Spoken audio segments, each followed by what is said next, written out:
Okay, time to retire the big boy. This is Sven. I've called him Sven. It's a Landwerk slim carver. I love the big toe. When I'm on the top, I can see. I started with a hatchet, which didn't have any toe. It just went straight down on the front here. Result, when I was axing in around here and doing stuff like that, I couldn't see what I was cutting because the pole was in the way. If you get a toe out the front, you can see, and you tend to use, when you do fine work, you use the end 3 inches, and you can see that. So we're going to get rid of that. And we're going to come in with Ingrid. Again, Landwerk, made in Denmark. Both axes are made in Denmark by Hans Peter Knudsen, who's a Danish blacksmith who lives on an island. I got him to customize this one by taking off about 100 grams. I don't know what that is in imperial. So it's a little bit lighter, but it's still got a nice long cutting edge for doing slicing cuts. It's got a nice toe. The beard here I can get right up behind and just use the toe if I want to do fine stuff. And this is my fine carving axe. This is, whoops, throw it away, we don't want it. Starting on the edge, don't try to go down the handle, and you'll see that it just splits away, hits that stop cut. Now, the thing with native cherry is, like a lot of Australian woods, the grain doesn't like to fail. It's got good grain strength. So if I hit that harder and harder, and then, as native cherry tends to do, it just fails and falls off just as I'm coming in, I'm going to go straight through, and I might hit this beyond this step cut and start a crack into the back of the bowl. We don't want that. So we'll do the bump cut and flick. Get the edge to take. If you're just starting, I don't know what grind you've got on your axe, but a flat Scandi grind of 30 degrees inclusive, maybe down as far as 28. I wouldn't go any further than that. Get it reground properly for carving. Some of the axes you get are felling axes or for chopping firewood or logs, and they have a convex bevel, which means that your angle of attack is way out here somewhere, and you have to turn your job on the side before the axe will bite. That's going to just keep knocking your job sideways. Your arm's going to get awfully tired. So if you can, find somebody with a Tormek or a Robert Sorby linishing system and get them to regrind your axe with a flat bevel.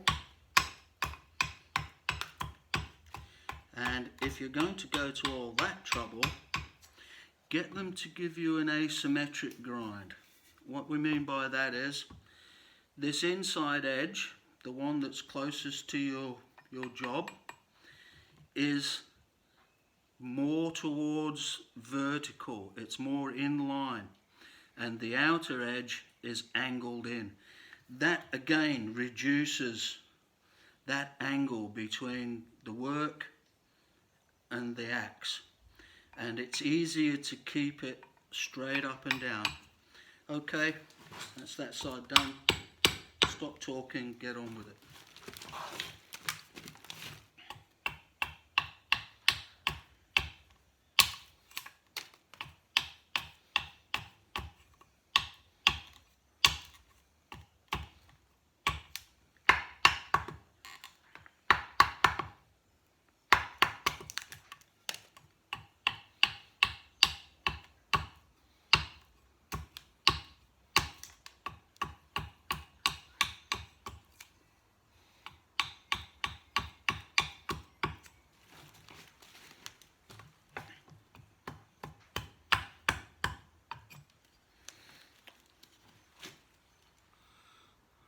Yeah? Yeah. Now, we're going to have to cut that off. We're going to do that with the saw. Axing across the grain is a tricky job, and all sorts of things can go wrong. Again, it depends on the piece of wood you've got.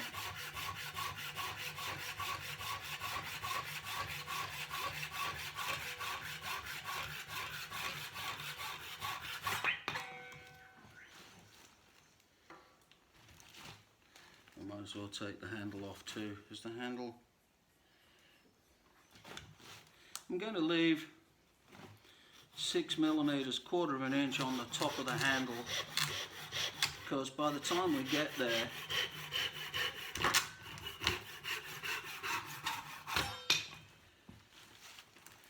if we're having fun and we don't want to stop, that little 1/4 inch up there might be a nice little space to carve a small finial, a little round ball or something on the top. We will see. Now, first thing that's going to happen is I've got to get rid of these fat shoulders. See these fat shoulders at the back of the bowl? They're waste. We don't want them. We want our bowl to look light. We want it to have elegance. And you don't have big fat lumps of wood hanging off the back of your bowl and then expect to be elegant. So what we're going to do is we're going to hold it, turn it over, and then, not getting too close to the bowl, I'm going to take it out like that. Flip it over, change the angle, get it just right so that I don't hit the bowl.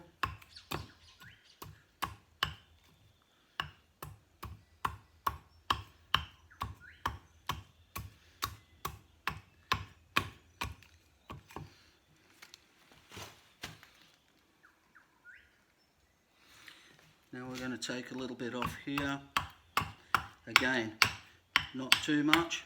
You're going to leave yourself at least 6 millimeters, 1/4 of an inch. You can even go up as far as 10 mil or 3/8.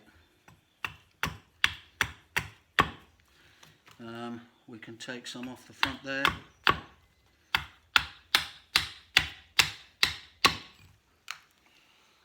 I might have to get a taller axe block soon. My back's playing up. Now we're going to come round. This is going to be hard to see, but it's nice to have something to rest. Hang on a minute. I'll be back.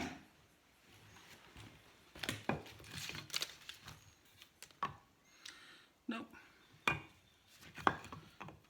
Nope. Forget it.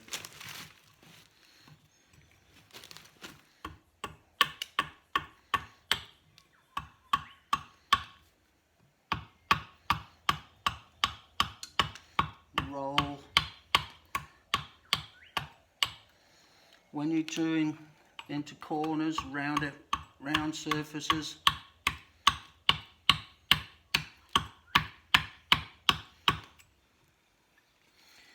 don't roll your axe, roll your spoon.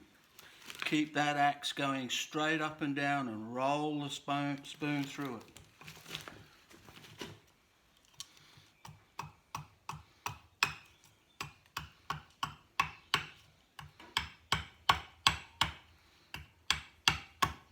Try to keep it supported here because this is getting thin. I've lost a couple of spoons by breaking them while I was axing.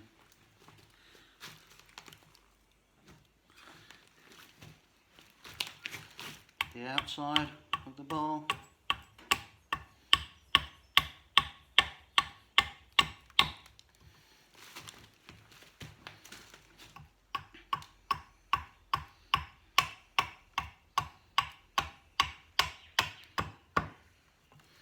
We'll take a little bit, it's a bit thin there, thick there, so oops. We'll take a little bit off there, but not too much.